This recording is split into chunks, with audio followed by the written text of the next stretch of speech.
Tuko madiwani zaidi ya 15 ambao tutajiunga na jeshi la akiba, na lengo hasa ni kuhakikisha tunaongeza nguvu kwenye jeshi pamoja na vyombo vya ulinzi na usalama. Lengo la kuanzisha jeshi la akiba ni kuhakikisha kuongeza nguvu sawa, pamoja na kuisaidia jeshi letu. Kwa mfano kwenye maeneo yetu sisi, hii itatusaidia kwa ajili ya ulinzi na usalama kwa maana polisi jamii, lakini pia tutashirikiana pia na askari wetu wa kata pamoja na wenye viti ambao ndio ni majukumu ya kuhakikisha wanalinda maeneo yetu pamoja na kulinda wananchi. Mimi naitwa Dastan Edward Rumisha, ni mkazi wa manispaa ya Moshi, mkazi wa kata ya Njoro. Nimepata taarifa za madiwani kujiunga na jeshi la akiba la manispaa, nafikiri ni manispaa ya Moshi.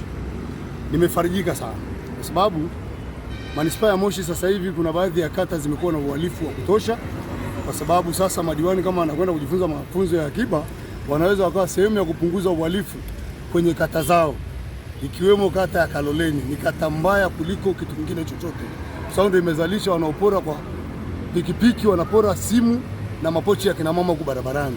Kwa hali ni mbaya. Nafikiri wanapokwenda kwenye hii swala la ulinzi wa akiba wanaweza kutusaidia halmashauri yetu ikawa salama na wananchi wakawa salama na uhakika wa kutoka nyumbani hata saa 3 usiku. Mimi naitwa Isa Elias Juma Bulilo, ni diwani wa kata ya Kolongoni. Kwa kweli kesho siku ya Jumanne tunakwenda kuzindua au yanakwenda kuzinduliwa mafunzo ya jeshi la akiba, na sisi madiwani zaidi ya 10 wa manispaa ya Moshi tunakwenda kujiunga na kwenda kushiriki mafunzo haya ya jeshi la akiba, hii ikiwa ni chachu kwa ajili ya mambo yetu ya ulinzi na usalama kwa manispaa yetu, lakini tunakwenda kutoa hamasa hii. Kwa mara ya kwanza manispaa ya Moshi na madiwani vijana wengi, kwa tunakwenda kutoa hamasa kwa vijana wengine kwenye kata zetu kwamba kujiunga na jeshi la akiba. Jeshi hili la akiba ndilo jeshi ambalo linatambulika kwamba ndilo jeshi la Mheshimiwa Rais. Kwa hiyo tunapokwenda kujiunga kwenye jeshi hili la akiba tunakwenda kuimarisha mambo mbalimbali yanayohusu usalama wa halmashauri ya manispaa yetu ya Moshi, lakini tunakwenda kupeleka chachu kwa vijana wengine ambao wanafikiri mafunzo haya yana watu pekee au ni ya watu binafsi. Wajue jeshi la akiba ni la watu wote na kila mmoja awe tayari kujiunga na mafunzo haya kwa ajili ya ulinzi wake yeye mwenyewe, lakini kwa ajili ya ulinzi wa taifa kwa ujumla. Kwa sisi kujiunga na jeshi la akiba, kwanza ni kuendelea kuipa sapoti kamati ya ulinzi na usalama ya wilaya.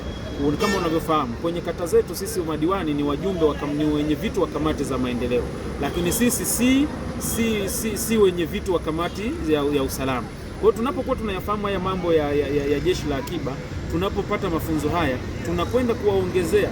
Serikali imetupa maaskari kata kwenye kata zetu. Kwa hiyo tunapokuwa na sisi tuna mafunzo ya utayari ya jeshi la akiba, tunakwenda kuongeza nguvu, ushauri mzuri kwa maaskari wetu kule kwenye kata, lakini tunapokwenda kushiriki kwenye kuunda vile vikundi vya ulinzi na usalama kwenye mitaa yetu na kata zetu, sisi tunakuwa ni wa kwanza, kwa sababu tayari na sisi tunakuwa tunauelewa na mambo haya ya kijeshi.